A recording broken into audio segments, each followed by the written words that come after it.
One last thing, Neville. This is from Freedom for All, chapter 2, the name of God. It cannot be stated too often that consciousness is the one and only reality, for this is the truth that sets man free. This is the foundation upon which the whole structure of biblical literature rests. It's not funny, we don't see it that way. Biblical literature rests on the truth that consciousness is the one and only reality. The stories of the Bible are all mystical revelations written in an Eastern symbolism, which reveals to the intuitive the secret of creation and the formula of escape. The Bible is man's attempt to express in words the cause and manner of creation. Man discovered that his consciousness was the cause or creator of his world. So he proceeded to tell the story of creation in a series of symbolical stories known to us today as the Bible. That is the best explanation of the Bible I've ever heard in my entire life. It's going to make me emotional. If only we saw it that way, rather than the Word of God, the way we turn it into an idolized book. We turn it into God, which is a form of idol worship, rather than seeing it as exactly this, that we realize that it was our consciousness that creates this world. There's a focusing in us that directs the power that creates worlds, as Abraham would say. We are focusing it. We are not the power that creates worlds, but we are focusing it. So we are using it by whatever we look on. And that's why when we look on things and think positively about them, we are creating good in this world and in them no matter what we're thinking about. We're drawing good in. And when we're looking at things and thinking negatively about them, we are negatively creating on that topic or on that thing. It's fascinating. To understand this greatest of books, you need a little intelligence and much intuition. Intelligence enough to enable you to read the book, and intuition enough to interpret and understand what you read. You may ask why the Bible was written symbolically. And this is what I loved about studying Kabbalah, and I believe Neville actually had a Kabbalistic background. They view all biblical stories symbolically and extract so much more power from them than looking at them literally. I was initially raised on a literal translation and interpretation of the Bible, which a lot of Christians still hold to, which is so strange to me, because you lose so much of the power in the literal translation, and it gets really confusing and really strange when you get into the symbolic interpretation of the Bible, even to say that, for example, the devil is actually the adversary of God, not a demon God. It's the adversary, which was actually the ego, a split in our minds. So you have your spirit mind and you have your ego mind. And the ego mind became the adversary to the God or spirit mind in the sense of this, of thinking that we are not this. The adversary to the power of God is believing that we aren't, or that we don't have it. And it's that sort of dumbing down of what we are, and then making this monarchical God that's making all the decisions, but is willing to eternally damn us, like we're here to prove our worth, that we were born sinful. All of that is part of the adversary's evolution, if you will, or ideology about the world, because it takes away our power or knowing that we're doing this, but we're doing this regardless. We are creating. And that's a bummer that we don't know that we have that power. You may ask why the Bible was written symbolically. Why was it not written in a clear, simple style so that all who read it might understand it? To these questions I reply that all men speak symbolically to that part of the world which differs from their own. The language of the West is clear to us of the West, but it is symbolic to the East, and vice versa. An example of this can be found in the Easterner's instruction, if thine hand offend thee, cut it off. That's Mark 9:43, which again got literally translated in certain parts of the world that caused hands to be cut off. That was not what his intention was. It wasn't literal, it was symbolic. Cut it off like mentally, cut it off spiritually. Don't let the body rule the mind. The body is can be of the ego consciousness. Don't think that that runs you. The body isn't running you. You are creating the body. The body is not creating you, is what that I think that's pointing at. I think he explains it, so I should stop. He speaks of the hand not as the hand of the body, but as any form of expression. And thereby he warns you to turn from that expression in your world which is offensive to you. Okay, so yeah, cut off any form of expression in the world which is offensive to you. So cut off your focus on it, right? What we focus on grows. That would be the same thing as Abraham saying, don't focus on it, cut it off if it's negative or doesn't make you feel good. At the same time, the man of the West would unintentionally mislead the man of the East by saying, this bank is on the rocks. For the expression on the rocks to the Westerner is equivalent to bankruptcy, while a rock to an Easterner is a symbol of faith and security. That's fascinating. See, we don't realize that all words are symbols for things, and that we can be very confused. We think words are literal definitions of things. And, I love that these guys really get into language and the way we think about language. Anymore, we don't realize that words are just assigned symbols for things. It doesn't actually mean the thing. And so words cannot just be symbols, but symbols of symbols, right? So the word rock can be a symbol of a rock, or it can be a symbol of bankruptcy, or it can be a symbol of security. There's a lot of different meanings in there. And one isn't literal and one's symbolic. They're all symbolic. It's in the translation and the understanding of what we're saying that a lot of miscommunications occur. I will like him unto a wise man, which built his house upon a rock. And the rain descended, and the floods came, and the winds blew and beat upon that house, and it fell not, for it was founded upon a rock. Matthew 7:24. To really understand the message of the Bible, you must bear in mind that it was written by the Eastern mind, and therefore cannot be taken literally by those of the West. Biologically, there's no difference between the East and the West. Love and hate are the same. Hunger and thirst are the same. Ambition and desire are the same, but the technique of expression is vastly different. The first thing you must discover if you would unlock the secret of the Bible is the meaning of the symbolic name of the Creator, which is known to all as Jehovah. The word Jehovah is composed of the 4 Hebrew letters Jo, Jod, He, Vav, He. The whole secret of creation is concealed within this name.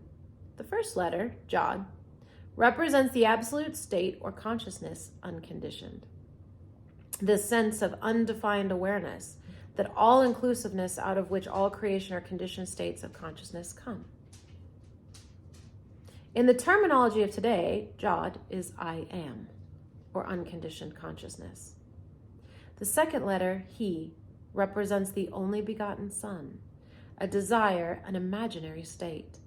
It symbolizes an idea, a defined subjective state or clarified mental picture. Wow. So you have this sort of unconditioned, just an awareness of being. It isn't anything specific, just vibrational reality. And then there's a desire to be something specific.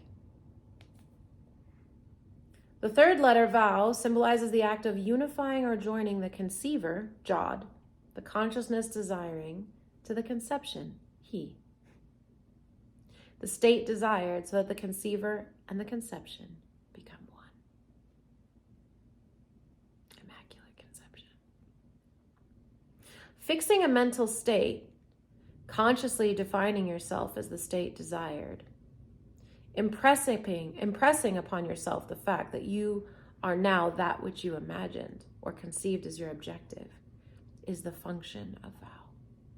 It nails or joins the consciousness desiring to the thing desired. Crucifixion and resurrection. The fourth letter, He, represents the objectifying of this subjective agreement. The Jod, He vow makes man, or the manifested world, He, in the image and likeness of itself, the subjective state of consciousness. So the function of the final He is to objectively bear witness to the subjective state, Jod, He, vow. Wow. It's time about how the earth was grown through consciousness and desire. Conditioned consciousness continually objectifies itself on the screen of space. In other words, you just know I am, then you want to be something specific, and this is a creative world, so it just manifests the desire and the physical become one, and then it shows up everywhere. So everything, we've made everything here through this method. The world is the image and likeness of the subjective conscious state which created it. So this is just reflecting our subjective conscious state at this time, what we believe we are. The visible world of itself can do nothing. So physicality has no power. It's a result or an effect of the consciousness. It only bears record of its creator. So everything in the physical world is just an effect that reflects that which created it. The subjective state. It is the visible Son, he, bearing witness of the invisible Father, Son, and Mother. Jod, he, Val. A holy trinity which can only be seen when made visible as man or manifestation. It's the same thing that happens when a man and woman create a baby, right? Isn't that crazy?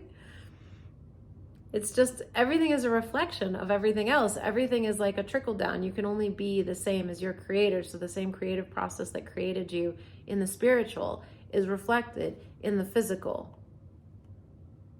Your unconditioned consciousness, Jod, is your I am, which visualizes or imagines a desirable state, he, and then becomes conscious of being that state, imagined by feeling and believing itself to be the imagined state.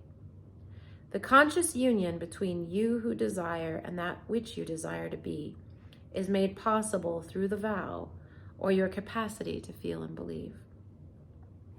Believing is simply living in the feeling of actually being the state imagined, by assuming the consciousness of being the state desired. The subjective state, symbolized as Jod, he, vow, then objectifies itself as he, thereby completing the mystery of the Creator's name and nature. Jod, he, vow, he, Jehovah. Jod is to be aware, he is to be aware of something, vow is to be aware as this something, or to be aware of being that which you are only aware of. The second he is your visible, objectified world, the physical world, which is made in the image and likeness of the Jod, he, vow, or that which you are aware of being. And God said, let us make man in our image, after our likeness, Genesis 1:26. Let us, Jod, he, vow, make the objective manifestation he in our image, the image of the subjective state. The world is the objectified likeness of the subjective conscious state in which consciousness abides. This understanding that consciousness is the one and only reality is the foundation of the Bible. The stories of the Bible are attempts to reveal in symbolic language the secret of creation, as well as to show man the one formula to escape from all his own creations. This is the true meaning of the name Jehovah, the name by which all things are made and without which there is nothing made that is made. John 1:3. First, you are aware. Then you become aware of something. Then you become aware as that which you are aware of. Then you behold objectively that which you are aware of being. Wow. Neville is so powerful. I mean, think about it, even the process of becoming human or a baby. First, the baby's in the mother's tummy and is just aware of being. I'm here, right? Then it comes out and it's aware of being a separate thing. And then it slowly creates the world around it.